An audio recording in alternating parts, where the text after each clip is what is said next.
He actually speaks very good English. We just don't want to talk.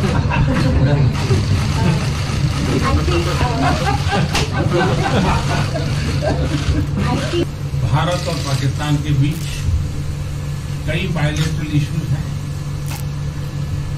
और पाकिस्तान के प्रधानमंत्री के चुनाव के बाद जब मैंने उनको टेलीफोन किया था तब मैंने उनसे कहा है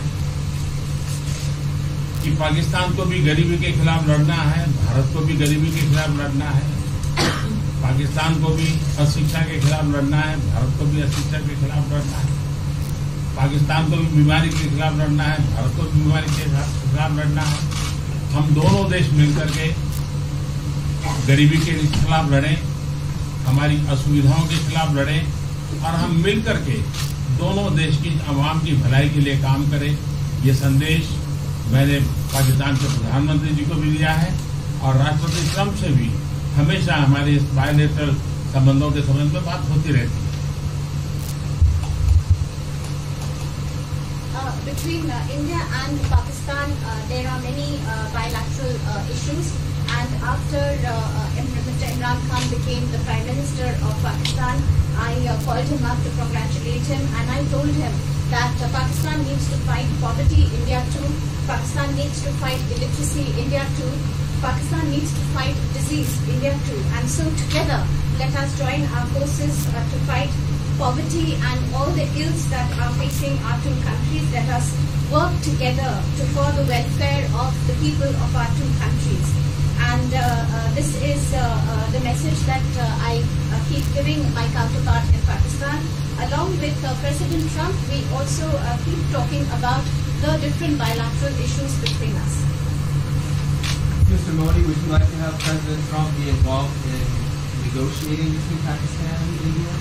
भारत और पाकिस्तान के सारे इश्यूज बायलैटरल हैं और इसलिए हम दुनिया के किसी भी देश को इनके लिए कष्ट नहीं देते हैं और मुझे विश्वास है कि भारत और पाकिस्तान जो 1947 के पहले एक ही थे, हम मिलजुल करके हमारी समस्याओं पर चर्चा भी कर सकते हैं और समाधान भी कर सकते हैं।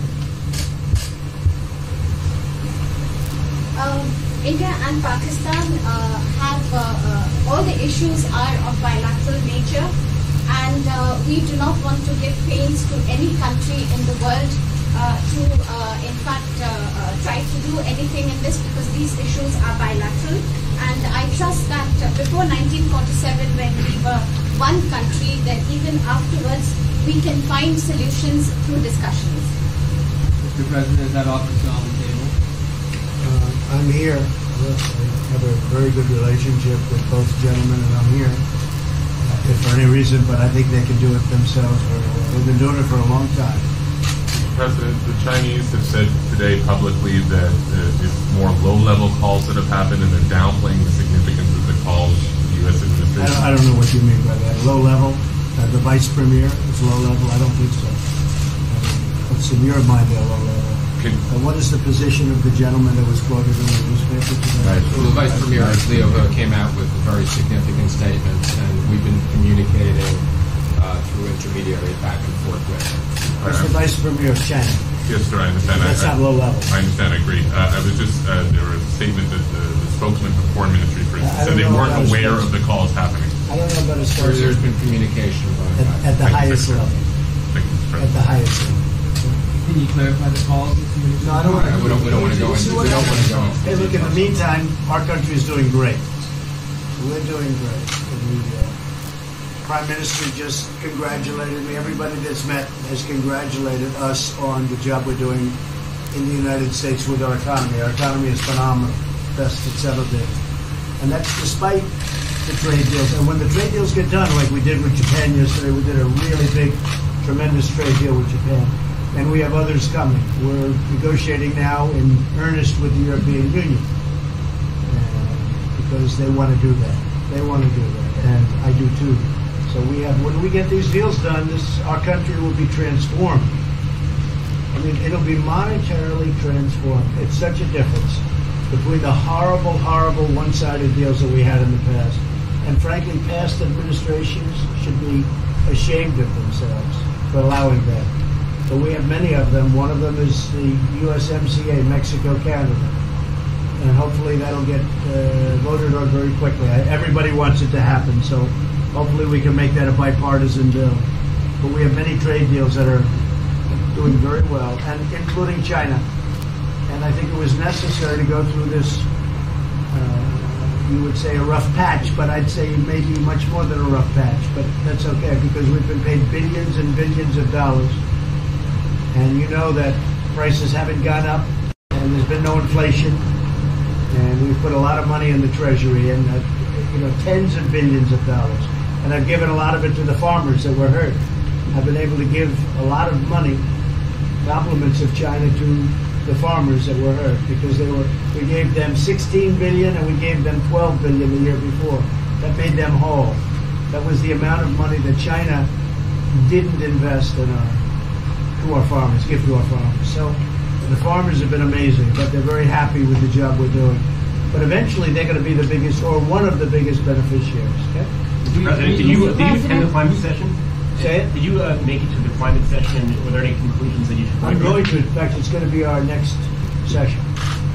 So we haven't had it. Do you have a message that you'd like to deliver to? No, I want clean air and clean water. And we're right now having the cleanest air and cleanest water on the planet. But that's what I want. I want absolutely clean air and clean water. Mr. President, just briefly back on China, we saw the comments from you about wanting calm. Calm, exactly. Just wondering if you can clarify what you meant about the call. Was that with light hydrogen? I don't want to talk about calls. We've had calls. We've had calls at the highest levels. But I don't want to talk about that. But the Vice Chairman put out a statement last night that was a statement, and saying that he wants to make a deal and he wants calm. And I think it's a very good word to use, calm. It's not a word that I use that often, but it's a good word to use. And I think it's one of the reasons that's a great country. I mean, they understand. I think that message also helps with respect to Hong Kong.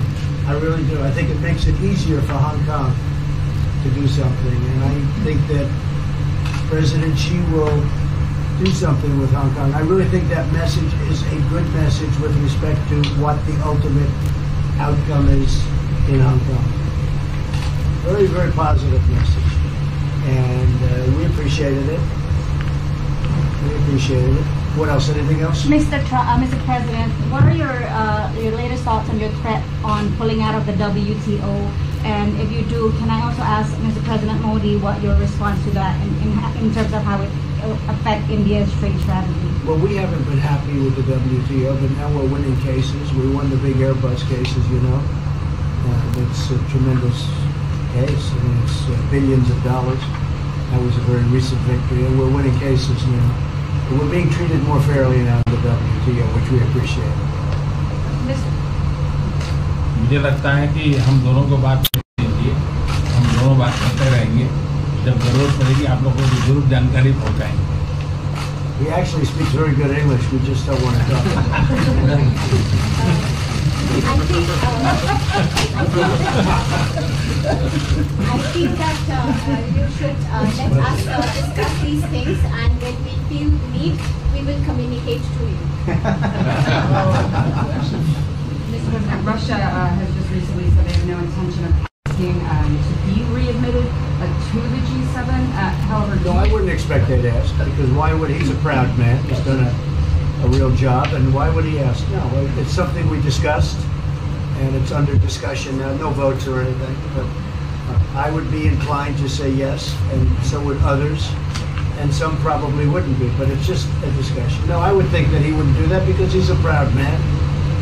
He wouldn't ask, but if something would happen, he would be asked, and I'm sure he would say yes to that. Do you have any indication from them that they would accept? No, I think it was a very good discussion. It was the initial discussion, but it was a very good discussion. But I think it would be appropriate. I think it would be good for Russia.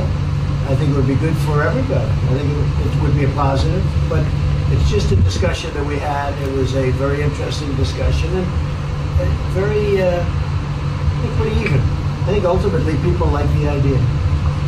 Mr. President, what would be your message to the American people in terms of what is your biggest achievement at this G7? Well, we've had a lot of achievements. We have an achievement with Prime Minister Modi because we're doing great trade. We're doing a lot of trade with India. That's an achievement. I think Obviously, the Japan deal is a tremendous achievement because it's one of the biggest trade deals, and it affects directly our farmers. Even the fact that he's taking all of the excess corn that China didn't take, hundreds of millions of dollars worth of corn, and he's buying that. Japan is buying all of that corn at a fair price, and that was great. So that was very important. I also think that unity is very important. We had a very good, despite you read the newspaper stories, the stories bear no resemblance to what's taking place. You saw me with Chancellor Merkel. You saw me with all of them. The relationship is great. We have 7 nations. In addition to that, we have other nations like India and others that came in. Australia came in. Scott. We have a lot of people came in, and I'll tell you that it's been total unity. What would be the area of most unity, There's been no dissension. There's been no fights or arguments. There's been no anything. I mean, there's been great unity here, and honestly, the papers haven't reported how good it's been. So what would be your most common ground? Is it climate change? Is it gender equality? I think we have a lot of things, but I think really the unity, the fact that we're all getting along so well, I think is one of the big takes from this. We really have good relationships, and we're doing a lot about a lot. Okay. Just so we get our reporting right, I'm going to give it one more crack on China. When you were referring earlier to the Buddha statement, which we all saw, did you mean to say that there was also a call last night, or was there not actually a call? There were discussions that went back and forth. Let's just leave it at that. Last night and before last night. Yes. With China. With China and before last night. Numerous. Look, they want to get something done. I've been saying that for a long reason. And why wouldn't they? They want to get something done. They've lost millions of jobs. Their supply chains are being hurt. And once those supply chains go, you can develop new supply chains. You can't get them back into China. So China is run by really a great leader. I think he's a great leader. He wants to do something. They lost over 3 million jobs in a very short period of time. A lot of companies have left China and they're leaving China. They want to get it done. I knew that. I could have told you that without talking, but we are talking. And would you still like to see U.S. companies leave China? Depends on whether or not we make a deal. If we don't make a deal, I'd like to see them leave China. Absolutely. If we make a deal, I'd like to see them stay there and do a great job. Mr. President, on the Afghanistan peace talks, do you have an updated timeline? Are there any snags? No timeline, whatever it is. We're no rush. I mean, we're there. We're really a peacekeeping force more than anything else, frankly. And said we could win that war in a very short period of time, but I'm not looking to kill 10 million people. Okay? And we are working along with the Taliban, with the government, and other people too. And we'll see what happens. No timeline. Okay? Thank you very much. We're going to be doing a news conference in a little while. Just one more thing. If you need one. Do you need one? I don't think you need one. I mean, I can't imagine any other question. I just want to thank the Prime Minister. He's a great leader right here. Would you allow him to have nuclear weapons? Great election result. Would you allow him to have nuclear weapons, sir? Thank you, Press. Thank you, Press. Would you allow India to have Thank you, nuclear Press. weapons? Thank you. Thank you, Press. Thank you, Press.